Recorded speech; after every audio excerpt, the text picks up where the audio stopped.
Hey guys. So we're in I guess the ultimate decision on this book is that we did not like it. It was not good. Um we thought that Holly Blackford came in with a bias, and even when she started talking to her interview subject, the subjects, the girls that she was speaking to, she found out that her bias was there and tried to change her questions and ended up with still biased questions. So Yeah, and we also found this study to be pretty limited because she only interviewed girls. So through her findings, she made assumptions that girls only feel this way about this genre of literature or this or that, but never asked boys. So that kind of made it limited and had some pitfalls we found.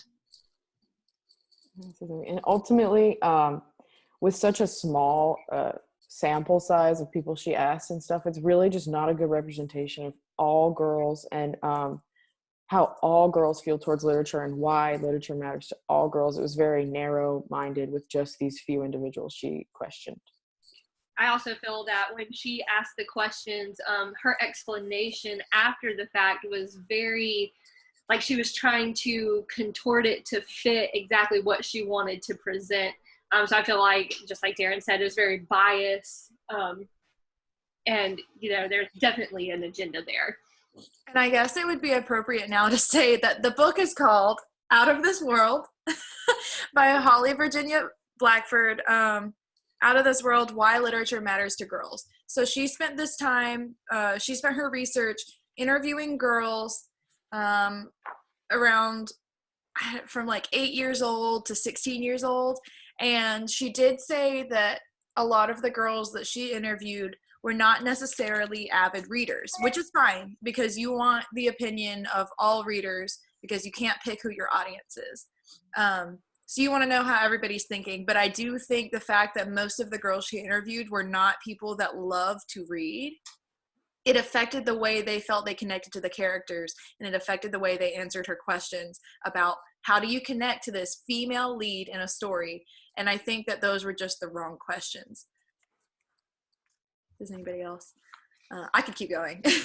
Yeah, going off what Darren said, because she at a lot of moments tries to argue that girls connect to form. She uses the word form a lot, which isn't even, we were kind of confused on what that meant even, form as in genre, form as in, writing style.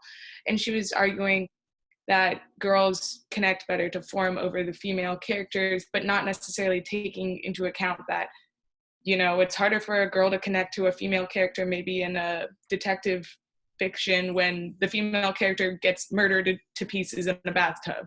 It's kind of hard to connect to that. It's not because she's female necessarily. Right. And she talks a lot about how in the introduction and in my chapter, she talks about how girls they want to connect to stories, or they end up connecting to stories that take place in worlds that have nothing to do with their own lives. And I think that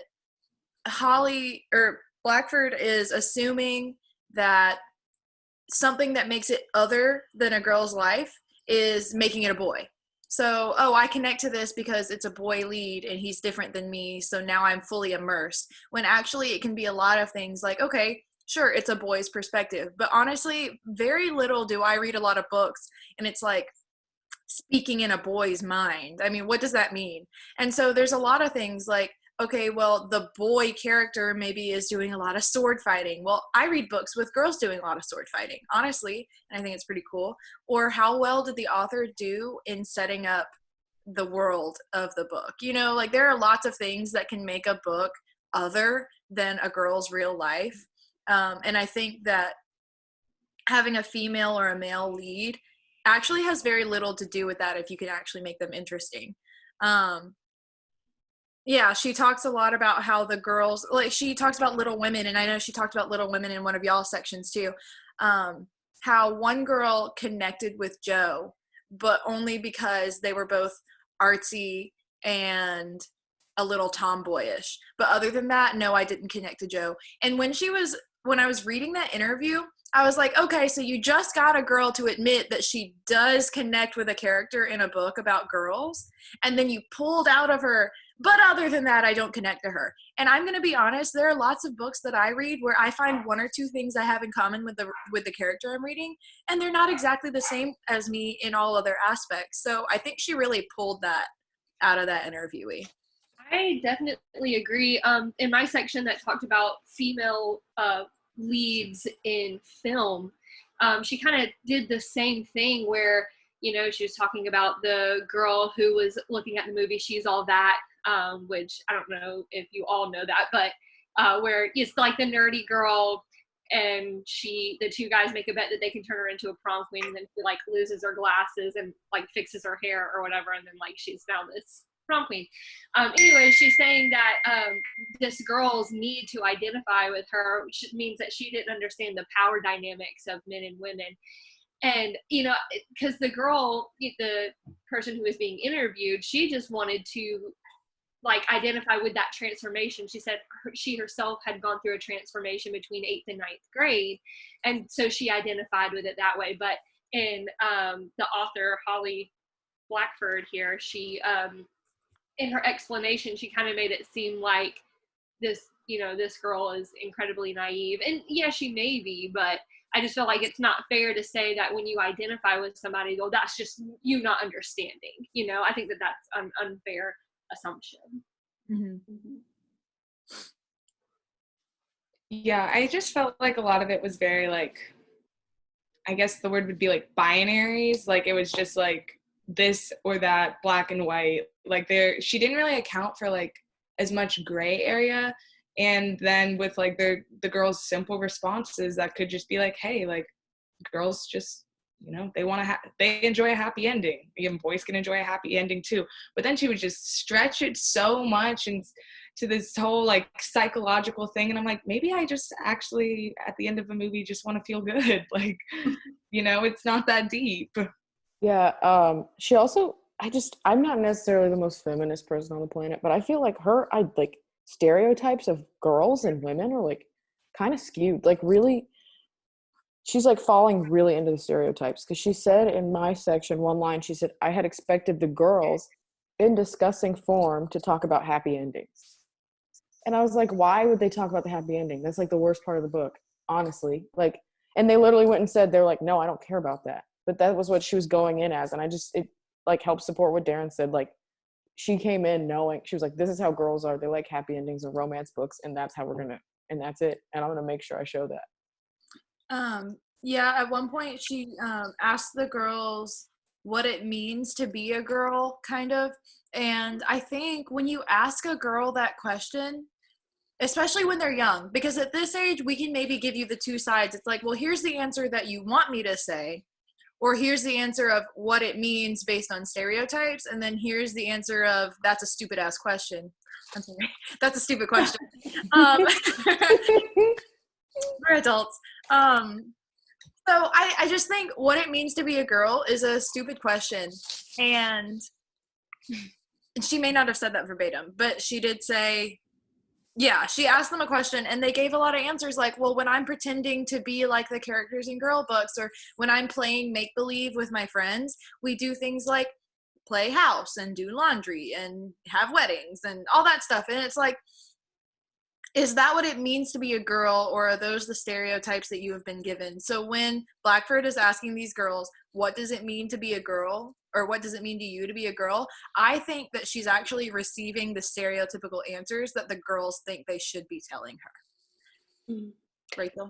I just want to say really fast that I think that it's really funny that you felt prompted to use the word girl books, I suppose, because that really to me like brings up an issue with the way that like Blackford is approaching these things in terms of girl books. Like, what is a girl book?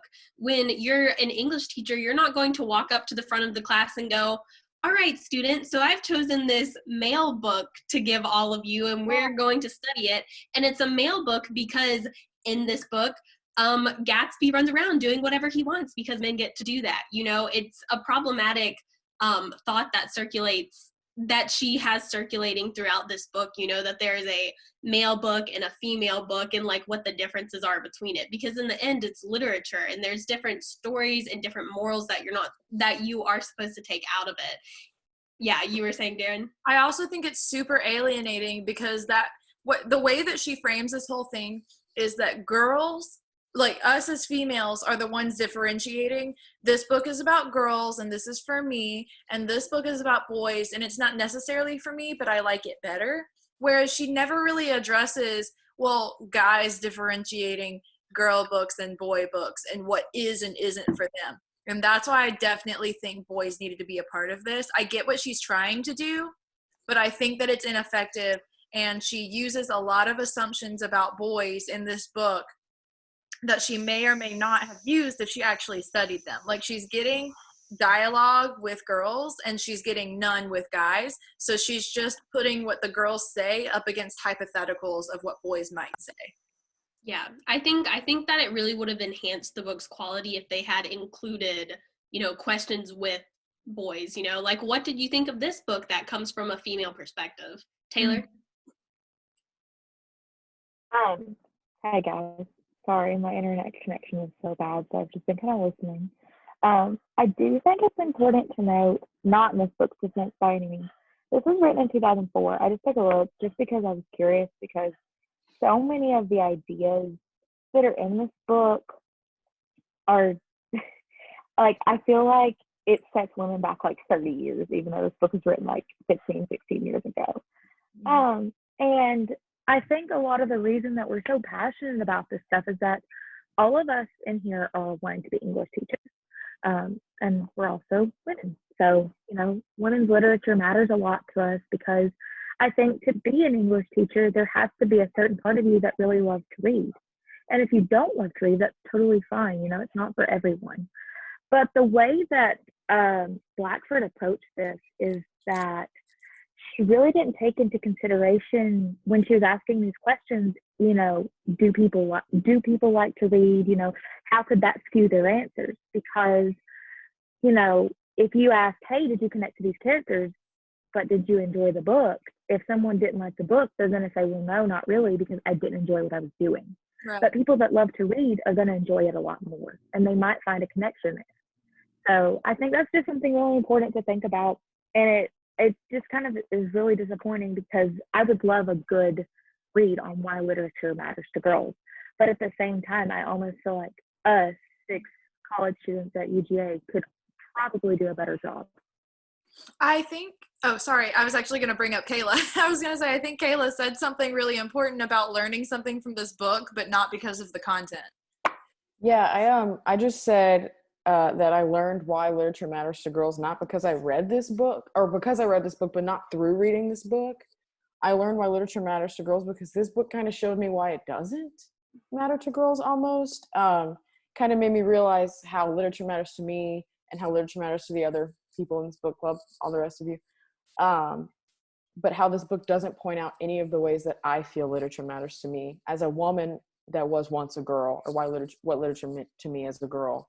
And so this book really just did not teach me anything about why literature matters to girls, but through reading it, I kind of came to a conclusion with myself on why literature matters to girls that she didn't touch on in this book. Yeah. And I also think that it taught me the same thing, and I think it has more to do, or maybe not taught me the same thing, but I kind of reached a conclusion, not through what she said, but through the fact that she wrote this book, and I think she did it poorly. It's just like, why did we pick this book? You know, at the beginning of this journey, why did we pick this book? What answer did we think we were going to get out of this? Did we think Holly Virginia Blackford was going to tell us, as a young girl, this is exactly why you wanted to get into literature? And that's not what I got out of this book.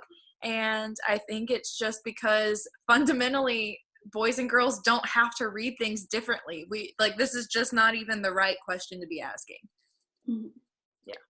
Well, and I wanted to say really fast, when you were talking about like why we chose this book, as an individual who wants to go on to be an English teacher, I was kind of hoping that it was going to provide me with characteristics that girls find intriguing in books that I could maybe try to magnify when teaching subjects of my own. And instead, I feel like I kind of got, like y'all were saying earlier, a skewed version of what people who don't really like to read find within materials, you know? So I liked what you were saying about that. So with that, I mean, if we're pretty much, yeah. You want to say something, Taylor? I don't know. Did you have something, Kayla? I think Taylor might have had I something. was gonna say this book, I get that like it's an academic read, and I get it. I totally understand the academic reads, especially when we're in the education field, are important. But I also didn't feel like she touched on any part of just reading for enjoyment, which I think is a really big part of being an avid reader. At least like for me personally, because sometimes I don't really care, you know, if I'm going to relate to the characters. If the book has an interesting premise, or if it's by an author that I've really liked previously, I'm going to pick it up and I want to read it. I don't necessarily consider all the factors before jumping in. And I just kind of wanted that to touch on this, because I think it's important to have fun reads in addition to academic reads, because otherwise you're going to get burned out really easily. Yeah, I was gonna just going off of that, Taylor. I really like that you brought up that point, because I feel like she has an argument here, and I don't want to like discredit that altogether. I just feel like the way that she has structured it within this book is just missing so many key factors to why literature is important to girls, and not just girls, but to people as a whole. And you know, like you said, Taylor, we all want to go on to teach English and teach literature and like share this with people. So I feel like I appreciate where she's coming from, but I feel like she's left out so much of it. And even, you know, like you said, the assumptions that she makes about what boys may think. You know, I feel like you can't do that. So I feel like maybe if she were to take this and restructure it, it would probably go over better with people. I just feel like, you know, argumentatively, it just misses so many key factors as to what women think and what girls think about the books that they read and how they identify through that. Mm-hmm. So now we have like some discussion questions. We don't get to talk about this with you guys in person. Of just like, well, one, like, why does literature matter for girls? Like, what do you guys think? Why do you think it's important? Why does literature matter to you also? And then do we have one more question? I think we did. I think Taylor had a question, like when we were discussing it before this, about when you find a book and you pick out a book and you're reading a book, what's more important to you? What do you find, like, what do you find you hone in on more, character or form? She kind of talks about this non-specified form of the writing and then character versus form. So it doesn't matter if it's like genre or anything. If you find yourself like picking a book based on either character or form, you just go ahead and tell us about that a little bit. Mm-hmm. And the discussion will be on ELC. Yeah. Yes. Yeah. And I think also it's up to our viewers to decide what form means, because we don't have a definition for what form is. So what does form mean to you versus character? Mm-hmm. So, right. Thanks for watching. Thank you guys for watching. Bye. Bye.